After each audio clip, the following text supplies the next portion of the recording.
کہ نبی اکرم صلی اللہ علیہ وسلم نے فرمایا اور کہا 7 ہلاک کر دینے والے گناہوں سے اجتناب کرو، ایسے گناہ جو ہلاک کر دیتے ہیں، برباد کر دیتے ہیں کہ انسان کو، ایسے گناہوں سے بچو۔ پھر آپ نے پہلا فرمایا اور کہا اللہ کے ساتھ شرک کرنا، دوسرا فرمایا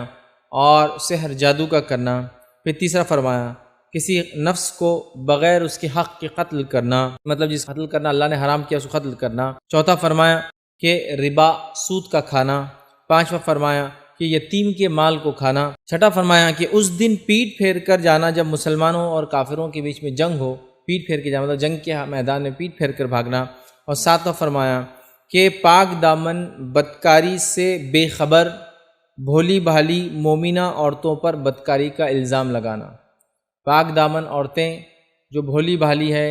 جن کے ذہن میں بدکاری کا کوئی خیال بھی نہیں ہے، ان کے اوپر بدکاری کا الزام لگانا۔ تو یہ 7 گناہ نبی اکرم صلی اللہ علیہ وسلم نے ایک ہی حدیث میں گنوائے، بترتیب گنوائے اور کہا 7 ہلاک کر دینے والے گناہوں سے بچو۔ تو ویسے تو عمومی اعتبار سے گناہوں سے یوں ہی بچنا چاہیے، چاہے وہ چھوٹے ہو چاہے بڑے ہو، جس کے بارے میں ہلاک کرنے کے الفاظ آئے ہو نہ آئے ہو، لیکن بچنا تو گناہوں سے چاہیے اور ہمیں اللہ کی کتاب اور رسول صلی اللہ علیہ وسلم کی سنت پر چلنا چاہیے۔ لیکن اس کے باوجود بھی کچھ گناہ ایسے خاص ہوتے ہیں، کچھ برائیاں ایسی خاص ہوتی ہیں جن کے تعلق سے وضاحت کی جاتی ہے کہ بھائی ان سے تو بچنے کی پوری کوشش کرو، لیکن اس کا ہرگز یہ مطلب نہیں ہے کہ دیگر چیزیں کر سکتے یہ مت کرو، لیکن یہ معنی ہے کہ دیگر گناہوں سے بچتے ہیں ان سے اور زیادہ بچو۔ اب ہوتا یوں ہے کہ جب گناہ کی بات کی جاتی ہے تو عموماً لوگ یہ سوچتے ہیں کہ یار گناہ کے بارے میں جب بات کی جاتی ہے تو کاش ہم اس لیکچر میں نہ آئے ہوتے، کاش ہم نے نہ سنا ہوتا تو کتنا فائدہ ہو جاتا تھا، کیونکہ سنے تو اب کیا کرنا پڑے گا، عمل کرنا پڑے گا۔ جب تک ہم کو معلوم نہیں تھا، جب تک ہم نے سنا نہیں تھا تو ہم بچ جائیں گے۔ تو دیکھیے کچھ چیزوں میں تو یہ کہا جا سکتا ہے کہ اگر کچھ چیزوں کا علم نہ ہو